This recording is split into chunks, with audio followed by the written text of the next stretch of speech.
नमस्कार। आज का हमारा विषय है सामाजिक समूह यानी सोशल ग्रुप्स। यह बीए फर्स्ट ईयर के सिलेबस का भाग है। समूह मनुष्य के जीवन में एक अत्यंत महत्वपूर्ण वास्तविकता है।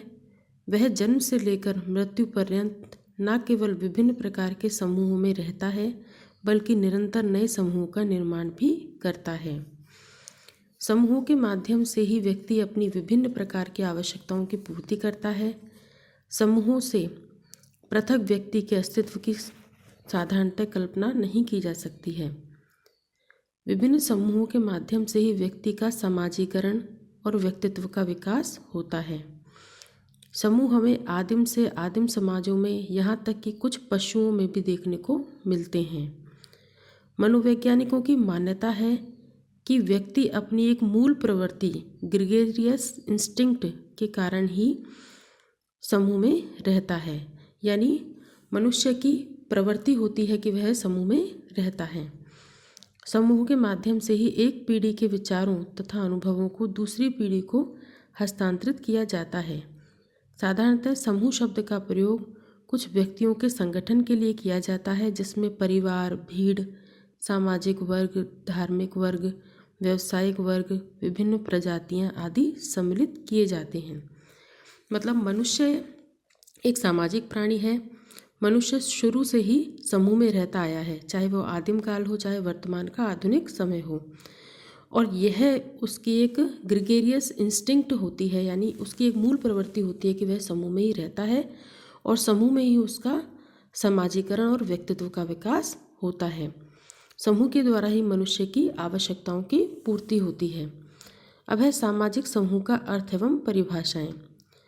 सामाजिक समूह ऐसे व्यक्तियों का एक संग्रह है जिनके बीच किसी न किसी प्रकार का संबंध पाया जाता है।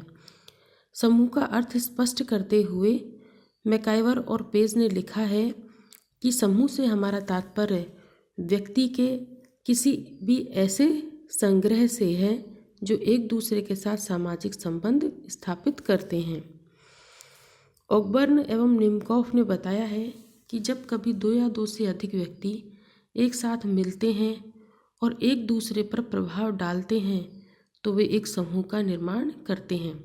यानी एक समूह कब बनता है? जब दो या दो से अधिक व्यक्ति एक दूसरे के संपर्क में आते हैं, एक दूसरे को अंतःक्रिया के माध्यम से प्रभावित करते हैं, यानी पारस्परिक जागरूकता होती है और तब जाकर एक समूह का निर्माण होता है। हैरी एम जॉनसन समूह के निर्माण के लिए व्यक्तियों में आपसी सहयोग को आवश्यक मानते हैं। बोगार्ट्स ने लिखा है कि एक सामाजिक समूह दो या दो से अधिक व्यक्तियों की एक ऐसी संस्था को कहते हैं जिनका ध्यान कुछ सामान्य उद्देश्यों पर हो और जो एक दूसरे को प्रेरणा दें, जिनमें भक्ति हो और जो सामान्य क्रियाओं में सम्मिलित हों। मेरिल तथा एल्ड्रिच ने अपनी पुस्तक कल्चर एंड सोसाइटी के अनुसार सामाजिक समूह को दो या दो से अधिक व्यक्तियों का ऐसा समूह माना है जिसमें लंबी अवधि से संचार हो रहा हो और जो सामान्य प्रकार या प्रयोजनार्थ कार्य करते हैं। मर्टन के अनुसार समूह के लिए तीन बातों का यानी निम्न बातों का होना आवश्यक है।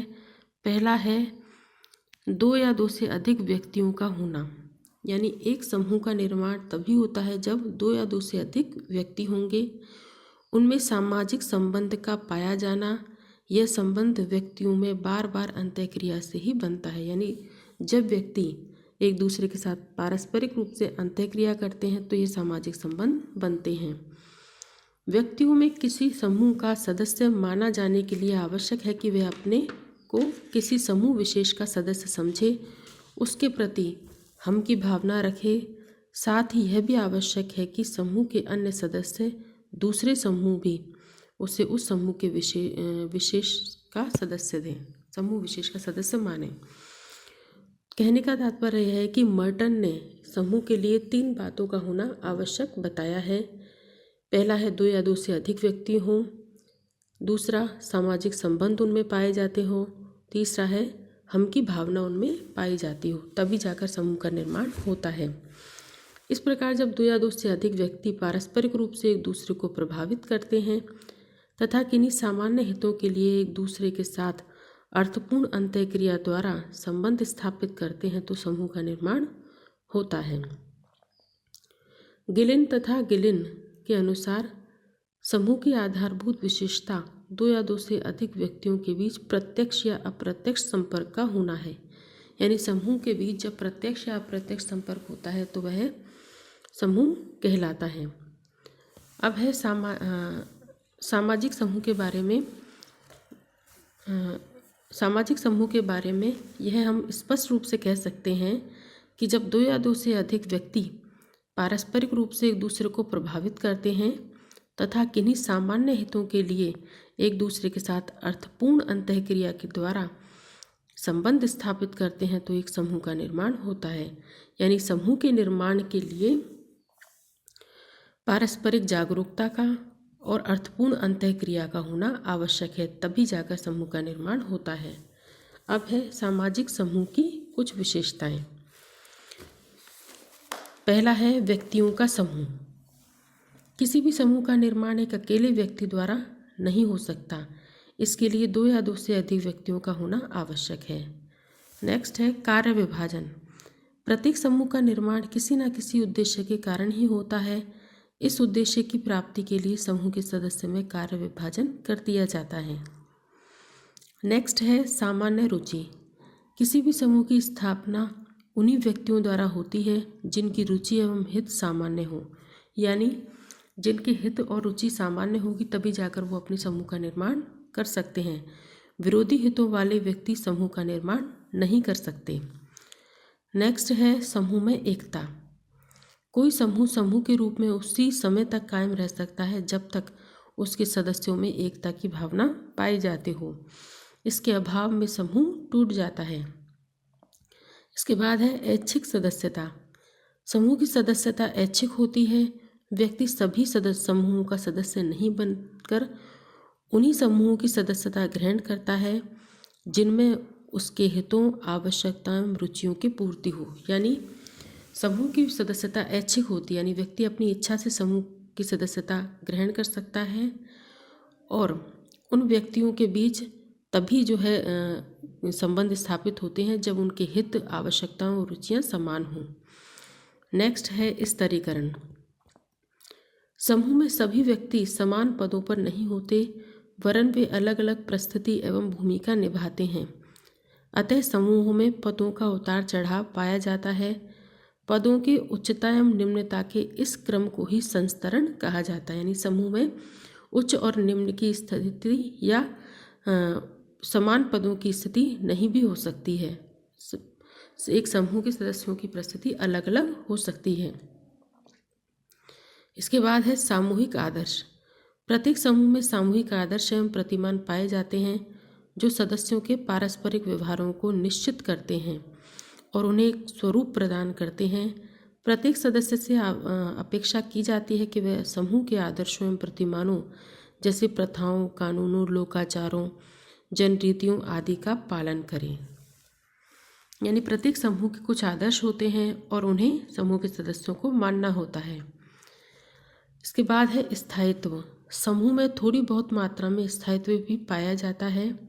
यद्यपि कुछ समूह अपने उद्देश्यों की पूर्ति के बाद ही समाप्त हो जाते हैं, फिर भी वे इतने अस्थिर नहीं होते कि आज बने और कल समाप्त हो गए। यानी समूह में स्थिरता भी पाई जाती है। इसके बाद है समझौता। किसी भी समूह की स्थापना तभी संभव है जब उसके सदस्यों में समूह के उद्देश्यों, कार्यप्रणाली, स्वार्थ पूर्ति, नियमों आदि को लेकर आपस में समझौता हो। इसके बाद है ढांचा। प्रत्येक समूह की एक संरचना या ढांचा होता है, अर्थात उसके नियम, कार्यप्रणाली, अधिकार, कर्तव्य, पद एवं भूमिकाएं आदि तय होते हैं और सदस्य उन्हीं के अनुसार आचरण करते हैं। सामाजिक संबंध। समूह में केवल व्यक्तियों का होना ही पर्याप्त नहीं है, बल्कि उनके बीच संबंधों का होना भी, यानी सामाजिक संबंधों का होना भी अनिवार्य है, तभी जाकर सामाजिक समूह का निर्माण होता है। इसके बाद है जागरूकता। मैकाइवर और पेज ने पारस्परिकता एवं जागरूकता को समूह के आवश्यक तत्व के रूप में स्वीकार किया है। एक समूह के सदस्यों में परस्पर सहानुभूति एवं सहयोग की भावना पाई जाती है। इसके बाद है आदान प्रदान। एक समूह के सदस्य अपने विचारों का ही आदान प्रदान नहीं करते वरन एक दूसरे के कष्ट में सहयोग एवं सहायता भी करते हैं। समूह एवं आदान प्रदान से ही समूह के सहयोग एवं आदान प्रदान से ही समूह के सदस्य अपने सामान्य हितों की पूर्ति कर पाते हैं। कहने तक का तात्पर्य यह है कि सामाजिक समूह व्यक्तियों का समूह होता है, उनमें कार्य का विभाजन पाया जाता है, उनकी एक सामान्य रुचि होती है, समूह में एकता पाई जाती है, उन समूह की ऐच्छिक सदस्यता होती है, समूह में स्तरीकरण पाया जाता है, सामूहिक आदर्श उनके होते हैं, समूह में स्थायित्व की भावना पाई जाती है, समूह में समझौते भी किए जाते हैं, समूह का एक संरचना या ढांचा होता है, समूह में सामाजिक संबंध और पारस्परिकता पाई जाती है, जागरूकता और आदान प्रदान की प्रक्रिया पाई जाती है। समूह निर्माण के आधारों में हम सामान्य उद्देश्य, सामान्य हित, समूह चेतना, शारीरिक समीपता, समान भाषा, सामान्य निवास आदि का उल्लेख कर सकते हैं। यानी समूह का निर्माण तभी होता है जब समूह के उद्देश्य समान हों, उनके सामान्य हित हों, समूह में चेतना हो, शारीरिक रूप से वो समीप हों, समान भाषा हो, उनकी सामान्य निवास हो। अब है समूह के प्रकार। समूह के प्रकार के अंतर्गत हम पढ़ेंगे सदस्यों की संख्या के आधार पर प्रकार। जॉर्ज सिमेल, जॉनसन, होमन्स ने छोटे समूहों को समाज का आधार माना है। होमन्स ने स्वयं 5 छोटे छोटे समूहों का अध्ययन किया। बोटोमोर ने स्थिर एवं अस्थिर समूहों के बीच समूह के विशेष प्रकार अर्ध समूह या आभासी समूह क्वेसी ग्रुप का उल्लेख किया है। हम की भावना के आधार पर अंत्य समूह व भ्राय समूहों का वर्गीकरण समनर द्वारा किया गया है। अंत्य समूह व भ्राय समूह एक दूसरे की विपरीत विशेषताओं वाले समूह नहीं होकर केवल हम और वे की भावना पर आधारित होते हैं। यानी समनर ने अंत्य समूह और भ्राय समूह की अवधारणा दी। अंत्य समूह वे होते हैं जो हम की भावना पर आधारित होते हैं और भ्राय समूह वे होते हैं जो वे की भावना पर आधारित होते हैं। गिडिंग्स एवं गिलिन नामक विद्वानों ने समूहों को ऐच्छिक एवं अनैच्छिक 2 समूहों में बांटा है। इसके पश्चात है न्यूकोम्ब ने सकारात्मक व नकारात्मक समूह की अवधारणा दी है। सदस्यता व असदस्यता समूह की अवधारणा मर्टन ने दी है। समाज में व्यक्ति को कुछ समूह की सदस्यता जन्म से प्राप्त हो जाती है, उसे सदस्यता समूह कहते हैं, जैसे परिवार, गांव, कस्बा, जाति, धर्म। इसके लिए व्यक्ति को अलग से प्रयास नहीं करने पड़ते हैं, ये उसे बचपन से ही यानी जन्म से ही प्राप्त हो जाते हैं। दूसरी तरफ कुछ समूह ऐसे होते हैं जिनकी सदस्यता व्यक्ति अपने उद्देश्यों की पूर्ति के लिए जानबूझकर ग्रहण करता है, उसे असदस्यता समूह कहते हैं, जैसे विद्यालय, व्यवसाय, क्लब, राजनीतिक दल। यानी जब मनुष्य अपनी आवश्यकताओं, अपने उद्देश्यों की पूर्ति के लिए स्वयं समूह से जुड़ता है, स्वयं किसी समूह की सदस्यता ग्रहण करता है, तो वह असदस्यता समूह कहे जाते हैं। इसके बाद है संदर्भ समूह, रेफरेंस ग्रुप। व्यक्ति की आकांक्षा के आधार पर जो समूह बनता है उसे संदर्भ समूह कहते हैं। संदर्भ समूह की अवधारणा का प्रयोग सबसे पहले सैमुअल स्टाउफर ने अपनी अमेरिकी सिपाहियों की महत्वाकांक्षा का अध्ययन करने में किया। बाद में अवधारणा के विकास में Herbert hymen, Muzaffar sheriff, newcomb व मर्टन ने विशेष योगदान दिया है। यानी संदर्भ समूह वो होते हैं जो जिनकी व्यक्ति आकांक्षा रखता है और आकांक्षा के आधार पर ही उसका निर्माण होता है। मर्टन ने संदर्भ समूह के प्रकार्यात्मक प्रारूप के आधार पर 2 प्रकार बताए हैं, तुलनात्मक संदर्भ समूह और आदर्शात्मक संदर्भ समूह। अब है प्राथमिक समूह, जिसे कहते हैं प्राइमरी ग्रुप। C.H. कूले ने प्राथमिक समूह की अवधारणा अपनी पुस्तक सोशल ऑर्गेनाइजेशन में दी है। C.H. कूले के अनुसार प्राथमिक समूह में परिवार, मित्र मंडली, पड़ोस, खेलकूद, जनजातीय परिषद, जैसे छोटे छोटे समूह सम्मिलित किए जाते हैं। प्राथमिक समूह के सदस्यों के बीच घनिष्ठ, अनौपचारिक, आमने सामने के व्यक्तिगत और प्रत्यक्ष संबंध पाए जाते हैं। इनके सदस्यों के मध्य गहरा अपनत्व व हम की भावना पाई जाती है। ये संबंध हस्तांतरित नहीं किए जाते। सामाजिक संबंधों की घनिष्ठता प्राथमिक समूहों की महत्वपूर्ण विशेषता है। कहने का तात्पर्य यह है कि प्राथमिक समूह मनुष्य के जीवन में बहुत ही महत्वपूर्ण होते हैं। परिवार एक प्राथमिक समूह है जिसके द्वारा व्यक्ति का समाजीकरण होता है, उसके व्यक्तित्व का विकास होता है। परिवार का प्राथमिक समूह घनिष्ठ होते हैं, अनौपचारिक होते हैं, आमने सामने के संबंध उसमें पाए जाते हैं, अर्थात गहरा अपनत्व और हम की भावना प्राथमिक समूह के अंतर्गत पाई जाती है। लुंडबर्ग के अनुसार प्राथमिक समूह का तात्पर्य 2 या 2 से अधिक ऐसे व्यक्तियों से है जो घनिष्ठ, सहभागी और वैयक्तिक ढंग से एक दूसरे से व्यवहार करते हैं। किंग्सले डेविस ने लिखा है कि भौतिक निकटता यानी शारीरिक समीपता, छोटा आकार, लंबी अवधि प्राथमिक संबंधों के लिए आवश्यक है। सामाजिक व्यवहार के मूलभूत प्रतिमान हम सामाजीकरण द्वारा प्राथमिक समूहों जैसे परिवार, रिश्तेदार, पड़ोस, मित्र मंडली से ही सीखते हैं। यानी मनुष्य के सामाजिक होने के कारण उसका सामाजीकरण होना अति आवश्यक है। प्राथमिक समूह जिसमें परिवार, मित्र मंडली, रिश्तेदार, पड़ोस ये होते हैं, ये सभी व्यक्ति के सामाजीकरण के लिए प्रथम अंग माने जाते हैं। अर्थात व्यक्ति का सामाजीकरण, जिसके कारण व्यक्ति एक सामाजिक प्राणी बनता है, वह सब प्राथमिक समूह पर ही निर्भर करता है। कूले के अनुसार प्राथमिक समूह 2 अर्थों में महत्वपूर्ण है। प्राथमिक समूह व्यक्ति की सामाजिक प्रकृति और आदर्शों का निर्माण करने में महत्वपूर्ण भूमिका रखते हैं। यानी प्राथमिक समूह व्यक्ति के व्यक्तित्व का विकास करते हैं,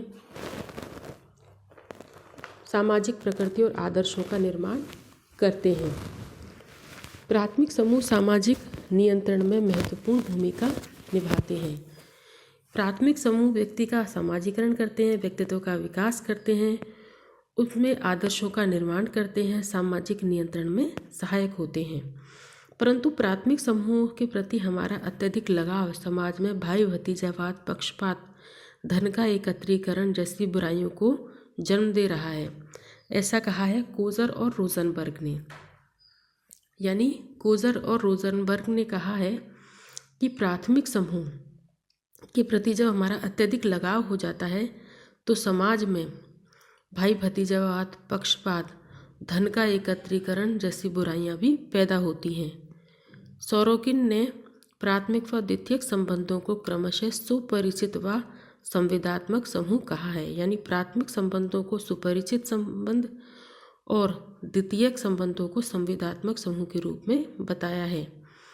एफ टोनीज ने इन्हीं समूहों को गेमिनशॉफ्ट व गैसेलशॉफ्ट, यानी एफ टोनीज के द्वारा प्राथमिक समूहों को गेमिनशॉफ्ट और द्वितीयक समूहों को गैसेलशॉफ्ट कहा गया है। समूह के निर्माण के लिए पारस्परिक जागरूकता तथा समान लक्ष्य का होना आवश्यक है। यानी समूह में जब पारस्परिक जागरूकता होगी, उनके लक्ष्य समान होंगे, तभी जाकर समूह का निर्माण हो सकता है। किंग्सले डेविस के अनुसार प्राथमिक समूहों से विपरीत विशेषताओं वाले समूह द्वितीयक समूह कहलाते हैं। प्राथमिक समूहों को किम्बॉल यंग ने मानव संघों का प्रतिनिधि तथा कूले ने नर्सरी ऑफ ह्यूमन क्रीज कहा है। अब है द्वितीयक समूह। चार्ल्स कूले ने प्राथमिक समूह की अवधारणा का उल्लेख किया है, न कि द्वितीयक समूह की। इतना अवश्य है कि प्राथमिक समूह की अवधारणा के कारण ही द्वितीयक समूह की अवधारणा के विकास हो सका है। द्वितीयक समूह सभ्य और विकसित समाज की देन है, जहाँ संबंधों में आत्मीयता एवं घनिष्ठता का अभाव पाया जाता है तथा जीवन औपचारिकताओं से भरा होता है। सामाजिक जटिलता में वृद्धि ने द्वितीयक समूहों को जन्म दिया है। कहने का तात्पर्य यह है कि द्वितीयक समूह वे समूह हैं जिनमें सदस्यों के बीच अवैयक्तिक संबंध पाए जाते हैं। व्यक्तिगत रूप में सदस्यों को जानना यहाँ आवश्यक नहीं होता है। ऐसे समूहों में शारीरिक निकटता भी अनिवार्य नहीं है। ये संबंध औपचारिक प्रकार के जीवन के किसी एक पक्ष से संबंधित अस्थायी प्रकार के विशेष हितों पर आधारित और हस्तांतरणीय होते हैं। कहने का तात्पर्य है कि चार्ल्स कूले ने प्राथमिक समूह की अवधारणा दी, लेकिन प्राथमिक समूह के आधार पर ही द्वितीयक समूह जो है अस्तित्व में आया या सामने आया। द्वितीयक समूह जो होते हैं प्राथमिक समूह के ठीक विपरीत विशेषताओं वाले होते हैं। इनमें आत्मीयता, घनिष्ठता का अभाव पाया जाता है, औपचारिकताओं से भरे होते हैं और विकसित समाज की देन होते हैं। सामाजिक जटिलता में जैसे जैसे वृद्धि हो रही है वैसे वैसे द्वितीयक समूह का विकास होता जा रहा है। अब हम प्राथमिक एवं द्वितीयक समूह में अंतर के बारे में पढ़ेंगे। प्राथमिक समूह का आकार छोटा होता है जबकि द्वितीयक समूह का आकार बड़ा होता है। प्राथमिक समूह में सदस्यों की संख्या कम होती है जबकि द्वितीयक समूह में सदस्य की संख्या अधिक होती है। प्राथमिक समूह में सदस्यों में शारीरिक समीपता पाई जाती है जबकि द्वितीयक समूहों में शारीरिक समीपता हो भी सकती है और नहीं भी। प्राथमिक समूह में सदस्यों में स्थायी संबंध पाए जाते हैं जबकि द्वितीयक समूह में सदस्यों में अस्थायी संबंध पाए जाते हैं। संबंधों में निरंतरता पाई जाती है जबकि द्वितीयक समूह में निरंतरता नहीं पाई जाती है।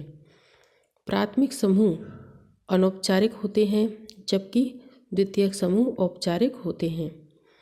प्राथमिक समूह का निर्माण स्वतः हो जाता है जबकि द्वितीयक समूह जानबूझकर बनाए जाते हैं।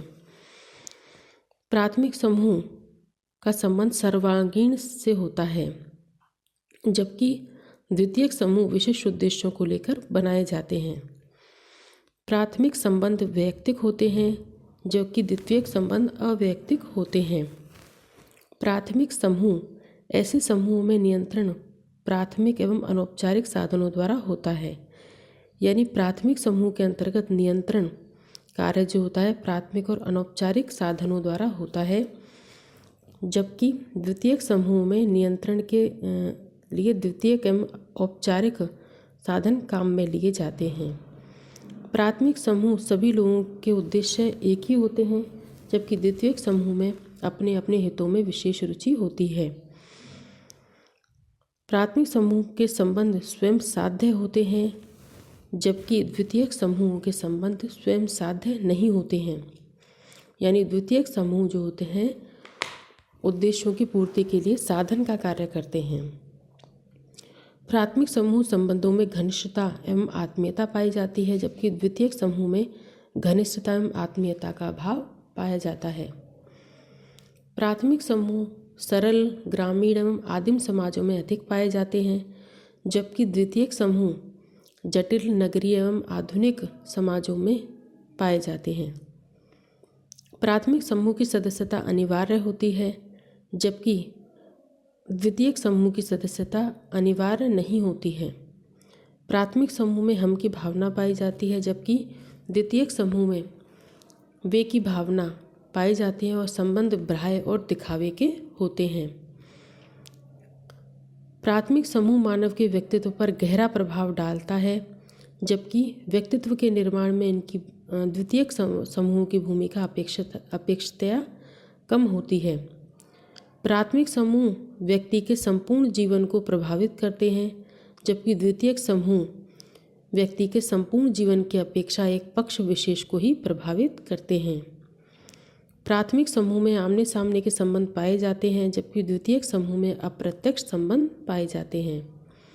प्राथमिक समूह के सदस्यों के बीच समानता के आधार पर संबंध पाए जाते हैं जबकि द्वितीयक समूहों में संबंध असमान होते हैं क्योंकि सदस्यों के पद व भूमिकाओं में अंतर पाया जाता है। प्राथमिक समूह सामूहिकता को जन्म देते हैं जबकि द्वितीयक समूह व्यक्तिवाद को जन्म देते हैं। प्राथमिक समूह अति प्राचीन हैं जबकि द्वितीयक समूह आधुनिक औद्योगिक युग की देन है। प्राथमिक समूह में व्यक्ति अपना व्यक्तित्व समूह के साथ घुला मिला महसूस करता है, जबकि द्वितीयक समूह में व्यक्तित्व पृथक बना रहता है। प्राथमिक समूह कार्यक्षेत्र सीमित होता है, जबकि द्वितीयक समूह में कार्यक्षेत्र असीमित होता है। प्राथमिक समूह में नैतिकता तथा परंपरागत नियम होते हैं, जबकि द्वितीयक समूह में कानून एवं संविधान होता है। प्राथमिक समूह सार्वभौमिक हैं, जबकि द्वितीयक समूह सार्वभौमिक नहीं हैं।